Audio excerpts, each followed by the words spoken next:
C'est un plaisir pour moi que de m'adresser à vous. Nous sommes dans une série sur l'évangile de Marc, série qui a été commencée par notre frère Isaac il y a quelques mois maintenant. Et donc, nous sommes aujourd'hui au niveau du chapitre 1, les versets 14 à 20. Mais d'abord, quelques mots sur les évangiles. Les évangiles, sous leur forme quadruple forme, s'adressent d'abord aux Juifs comme les adeptes de la religion qui annonce le royaume de Dieu sur la terre. Ensuite, les évangiles s'adressent aux non-juifs, qu'on appelle dans le Nouveau Testament les gentils.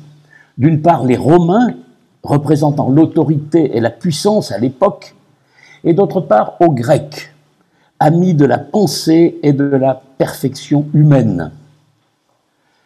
Et enfin, troisièmement, l'Évangile s'adresse aux croyants de toutes origines pour approfondir leur vision spirituelle de Jésus-Christ.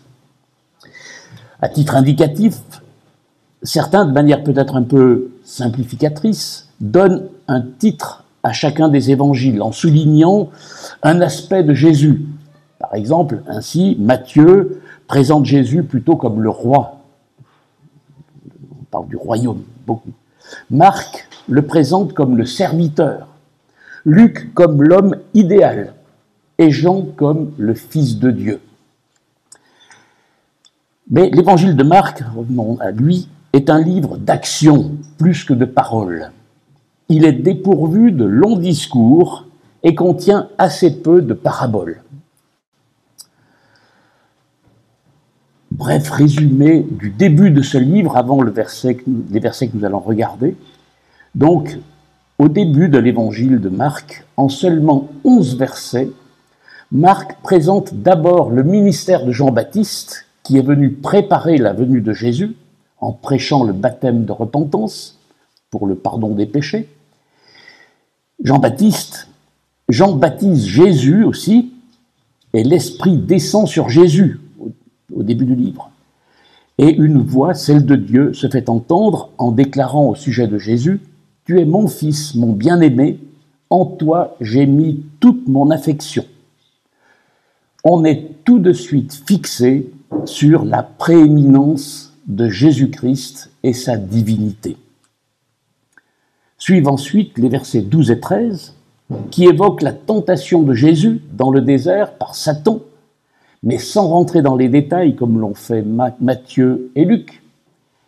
Puis, avec la seule transition marquée par l'arrestation de Jean-Baptiste, que là encore Marc ne détaille pas, contrairement à Matthieu, nous arrivons très rapidement aux versets 14 et 15 et à la prédication de l'Évangile qui vient de Dieu.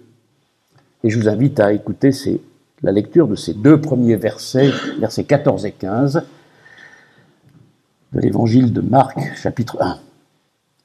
Écoutez. Lorsque Jean eut été arrêté, Jésus se rendit en Galilée, il y prêcha la bonne nouvelle qui vient de Dieu.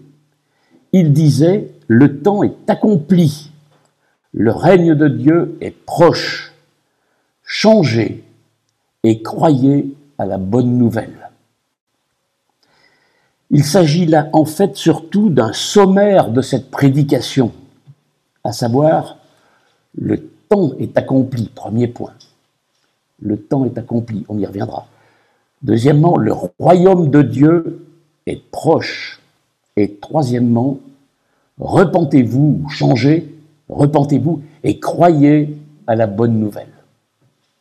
Le programme est posé, il ne s'agit plus de tergiverser. Mais voyons d'un peu plus près ce programme fixé par Jésus dès le début de l'évangile de Marc.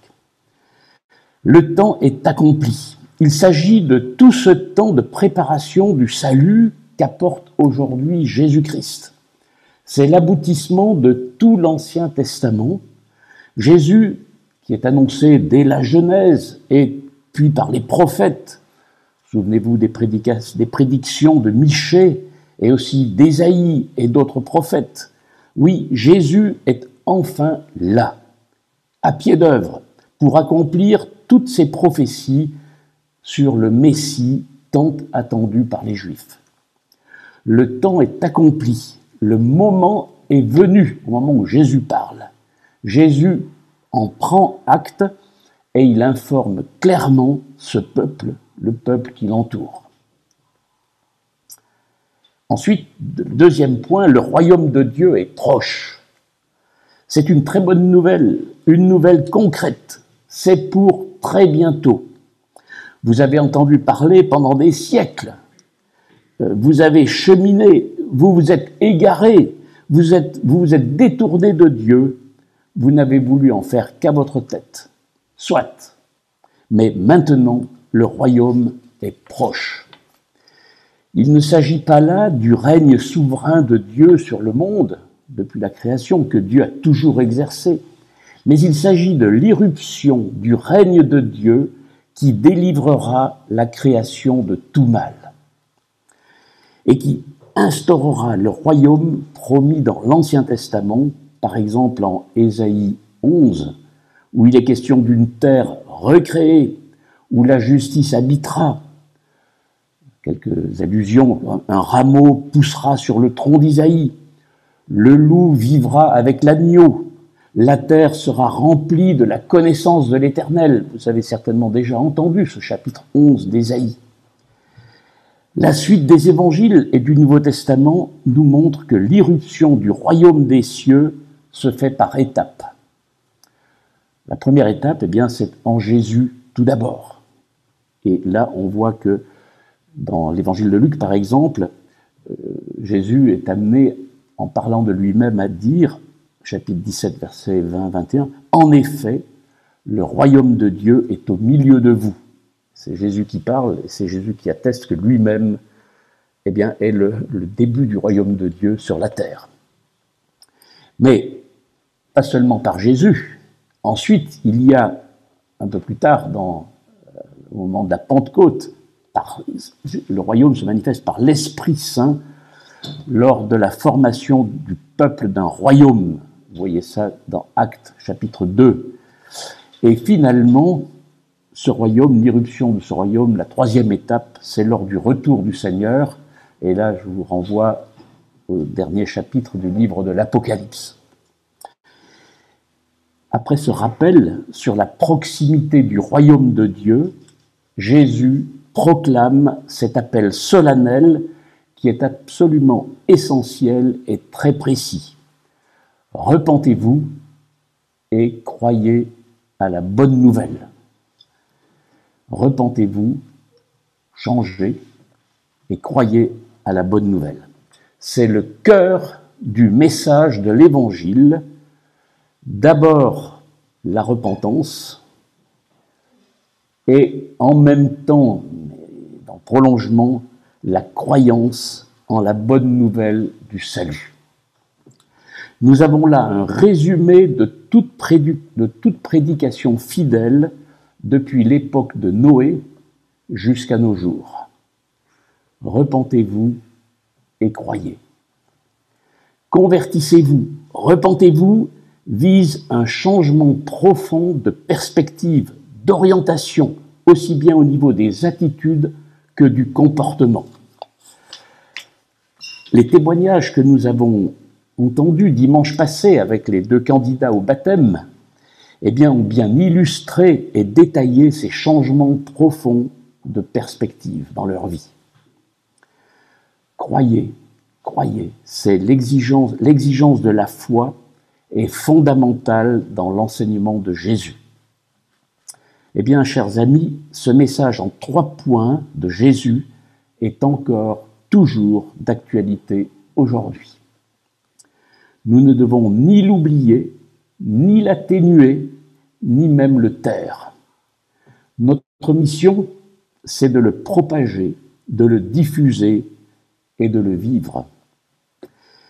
Tellement souvent nous pouvons nous laisser entraîner par les événements, par des occupations en soi souvent très utiles et même nécessaires, et nous pouvons en arriver à différer la proclamation de ce message, à le mettre dans la catégorie des choses à voir plus tard, quand on aura le temps. Mais, chers amis, Marc par sa concision et son sens aigu d'aller à l'essentiel, nous ramène à cet essentiel et nous pousse à considérer plus que jamais ce programme comme prioritaire. Quand je regarde un peu en arrière, quand ai-je pour la dernière fois annoncé clairement et précisément ce message à mon voisin, à mon collègue de travail, à ceux de ma famille qui ne sont pas encore chrétiens?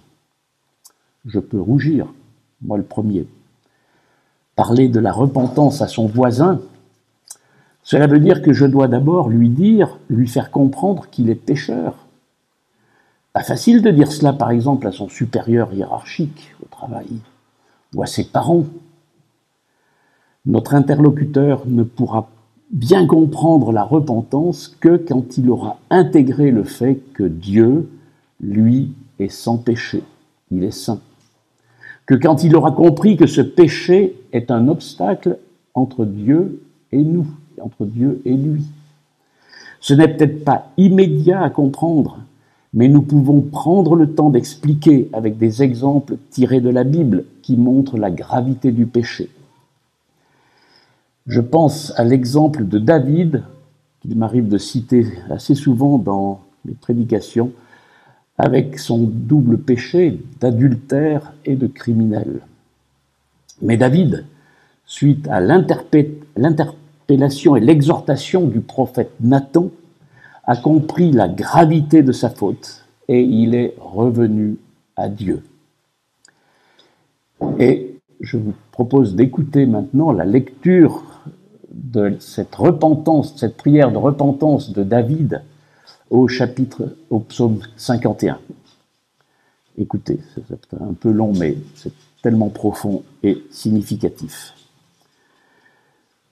Au chef de chœur, un psaume de David qu'il composa lorsque le prophète Nathan vint chez lui après qu'il eut péché avec Bathsheba. Voilà ce que dit David. « Aie pitié de moi, ô Dieu, toi qui es si bon. Efface mes torts, tu es si compatissant. Lave-moi de mon péché, purifie-moi de ma faute, car je reconnais mes torts, la pensée de mon péché me poursuit sans cesse. Contre toi et contre toi seul j'ai péché. J'ai commis ce qui est mal à tes yeux. Voilà pourquoi tu es juste quand tu émets ta sentence, et tu es irréprochable quand tu rends ton jugement. Je suis, depuis ma naissance, marqué du péché. Depuis qu'en ma mère j'ai été conçu, le péché est attaché à moi. Mais tu veux que la droiture demeure au fond de mon être, tu m'enseignes la sagesse au plus profond de moi-même. Purifie-moi du péché avec un rameau d'hysope, et je serai pur. Lave-moi, et je serai plus blanc que la neige. Fais que j'entende à nouveau des cris de la joie et de l'allégresse. Les eaux que tu as broyées se remettront à danser. Ne regarde plus mes fautes. Tous mes torts, efface-les. Ô Dieu, crée en moi un cœur pur, fais renaître en moi un esprit bien disposé, ne me renvoie pas loin de ta présence et ne me retire pas l'Esprit Saint qui vient de toi. Rends-moi la joie du salut et affermis-moi par ton esprit généreux. Alors je pourrai montrer à qui est coupable le chemin que tu prescris pour les pécheurs qui reviennent à toi. Ô Dieu, toi le Dieu qui me libère, viens me délivrer du poids de mon crime. Alors, par mes chants, je proclamerai ton salut. Ouvre mes lèvres et je te louerai, car tu ne désires pas que je t'offre un sacrifice. Je t'aurais offert des holocaustes, mais tu n'y prends pas plaisir. Le seul sacrifice qui convienne à Dieu, c'est un esprit humilié. Ô Dieu, tu n'écartes pas un cœur brisé et contrit. Et le psaume continue encore. Je ne connais pas personnellement de texte plus explicite pour caractériser la repentance. Et si quelqu'un a un doute ou questionnement sur la repentance, est-ce que je me suis vraiment repenti, eh bien qu'il reparcourt ce texte et qu'il s'identifie à ce texte pour comprendre et affirmer sa repentance.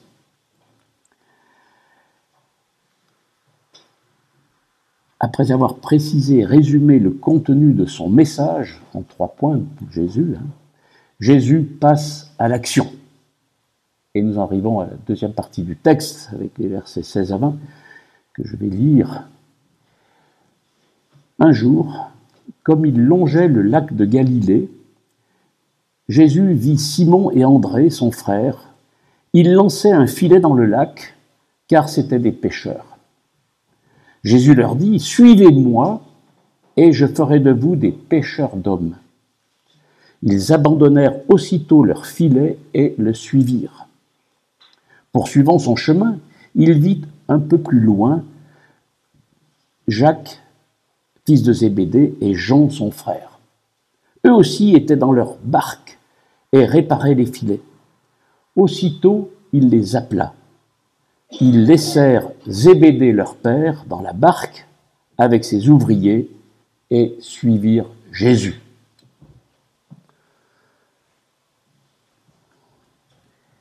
C'est une procédure de recrutement assez radicale que les responsables des ressources humaines de nos entreprises n'ont pas ce pouvoir.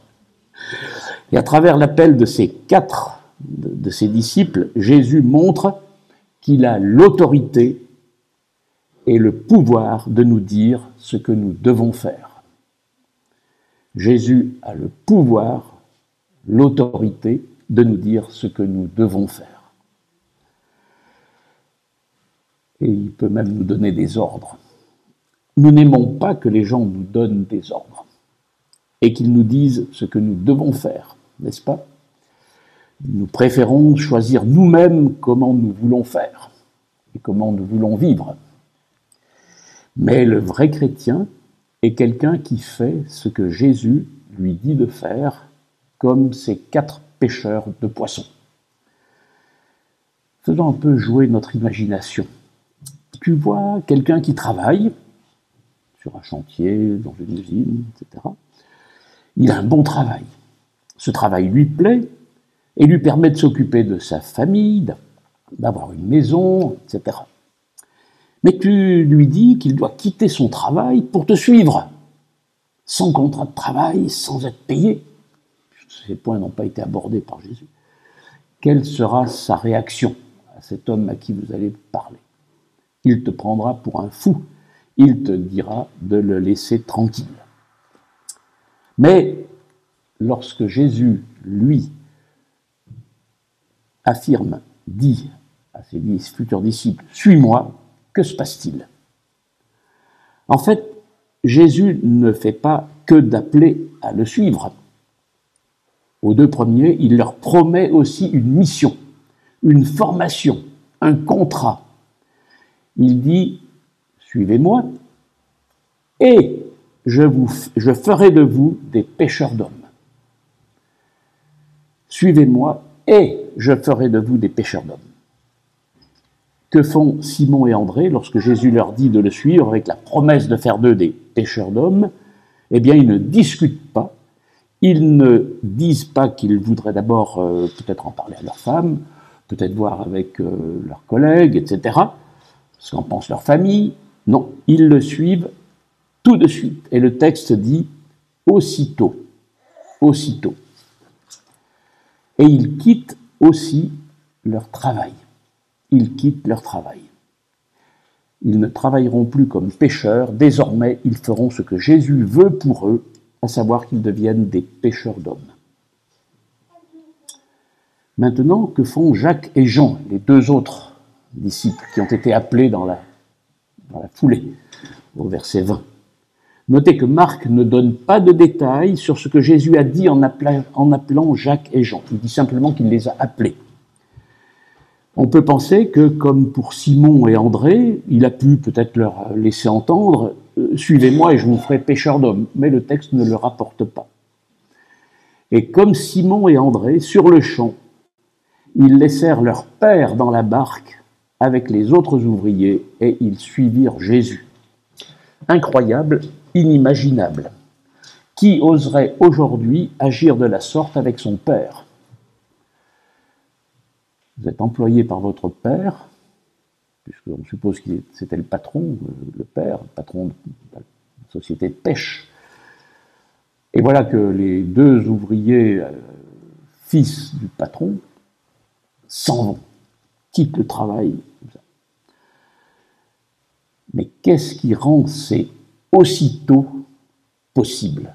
Qu'est-ce qui fait que aussitôt ils ont pu suivre Jésus? Qu'est-ce qui fait que si c'était moi qui avais appelé ces pécheurs, ils ne m'auraient pas écouté, alors que sur un appel de quelques mots par Jésus, ils ont tout abandonné et l'ont suivi? La raison est évidente, s'ils ne me suivent pas moi, c'est que moi je ne suis pas Jésus. En fait, c'est la nature et la personnalité de celui qui lance l'appel qui fait toute la différence. Et on revient sur cette idée que Jésus a le pouvoir et l'autorité de donner des ordres. Ça, c'est une notion qui est essentielle pour nous aujourd'hui dans l'Église, en tant que chrétiens. Lorsque nous lisons la Bible, nous voyons que Jésus a le pouvoir et l'autorité de nous dire ce que nous devons faire. Jésus nous dit de mettre le péché derrière nous, de nous repentir. Il nous dit aussi que nous pouvons commencer une nouvelle vie en obéissant à ses ordres. Il nous dit « Suivez-moi ». Quelle est ta réponse à toi aujourd'hui pour répondre à cet ordre de Jésus, à cet appel à le suivre? Et j'ai bien apprécié le témoignage d'Emmanuel et Hubertine tout à l'heure, qui ont, jeunes, répondu à cet appel de suivre Jésus. C'est essentiel de suivre Jésus. C'est à vous de savoir aujourd'hui où vous en êtes par rapport à cet appel que Jésus nous lance à tous de le suivre. La deuxième partie de la mission, une fois qu'on commence à suivre Jésus, pour les disciples, c'était de devenir des pêcheurs d'hommes. Jésus appelle ces 4 hommes en vue d'un travail bien précis. Autrefois, ils attrapaient des poissons. Maintenant, ils vont être formés pour attraper des chrétiens, des hommes, des êtres humains. Jésus leur apprendra comment annoncer aux hommes la bonne nouvelle. En annonçant la bonne nouvelle de Jésus, ils prendront des hommes, des êtres humains, dans le filet du royaume de Dieu. Jésus leur apprendra à devenir des prédicateurs comme lui-même pour les disciples. Mais tout le monde ne quitte pas son travail pour le suivre. Et Jésus ne nous appelle pas tous à devenir des prédicateurs, sinon Sylvain aurait des difficultés pour gérer le planning. Ceci étant, il n'y a pas de travail plus important que celui d'annoncer aux hommes la bonne nouvelle que Jésus nous a donnée. Jésus ne te demandera peut-être pas de quitter ton travail, il ne fera peut-être pas de toi un prédicateur professionnel de l'Évangile, mais il veut que tous les chrétiens participent à la pêche des hommes, à la pêche des chrétiens. Et Jésus veut que toi aussi, tu aides les personnes autour de toi à connaître Jésus, à le laisser régner sur leur vie. Dans notre texte, les 4 hommes font le grand saut de la foi. Ils croient que cet appel peut engager leur carrière, leur confort, leur réputation. Bien sûr, on pense aux missionnaires, à tous ceux qui ont obéi pour une vie totalement consacrée, mais cet appel concerne tous ceux qui entendent la voix de Jésus, les appeler à aimer comme lui-même nous a aimés. Tout le monde n'est peut-être pas appelé à quitter matériellement sa maison, son métier, son bateau, ses filets, mais nous sommes tous appelés à quitter tout ce qui, dans notre façon de penser et d'agir quotidiennement, ne correspond pas à ce que Jésus propose, à savoir une vie fondée sur l'amour, sur le partage, une vie dans la lumière. Pense à des personnes que tu connais et qui ne connaissent pas, qui ne comprennent pas ces choses. Demande à Dieu de t'aider à leur annoncer la repentance et la bonne nouvelle de Jésus. En conclusion, le premier point, c'est que notre feuille de route est parfaitement claire. Il y a urgence de se repentir et de croire en la bonne nouvelle. La repentance et la foi sont strictement nécessaires pour accéder à la vie éternelle. Si vous ne considérez que la foi et que vous laissez la repentance de côté, ça ne marche pas. Il faut les deux composantes pour concrétiser le salut dans votre vie. Le deuxième point, c'est que Jésus a le pouvoir et l'autorité pour nous dire ce que nous devons faire. Nous sommes encouragés à accepter pleinement cette autorité sur nos vies. Autorité qui se manifeste par sa parole, la Bible, et par son esprit, l'Esprit Saint, dans notre cœur. Acceptons-nous cette autorité de la parole dans nos vies, ou est-ce que nous nous attachons toujours à nos traditions, nos cultures, nos éléments historiques qui nous ont façonnés? Acceptons l'autorité de Jésus dans notre vie.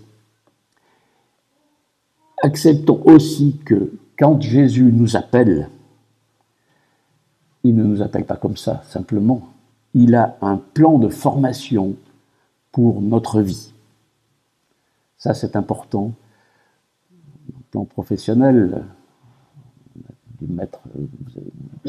vous qui travaillez, vous avez tous dû avoir à rédiger, établir un plan de formation pour votre vie professionnelle. En tout cas, c'était le cas quand je travaillais.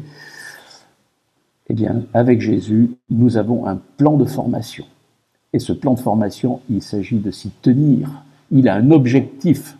En général, dans les plans de formation, il y a des données bien précises qui sont chiffrées, datées. Voilà, dans 6 mois, il faut avoir acquis telle et telle donnée. Dans 1 an, telle et telle donnée.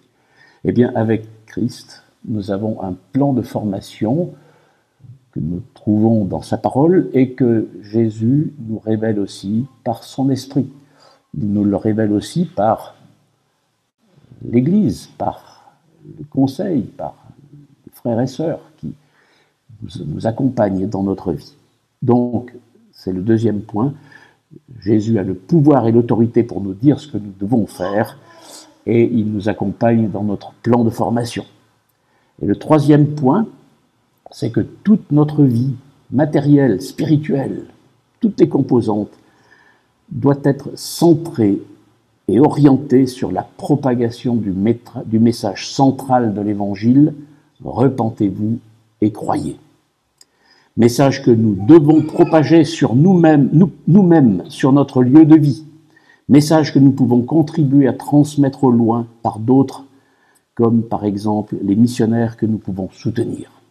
Que Dieu nous aide dans cette mission, dans ce ministère, dans ce service, dans cet appel qu'il nous adresse ce matin par l'Évangile. Prions.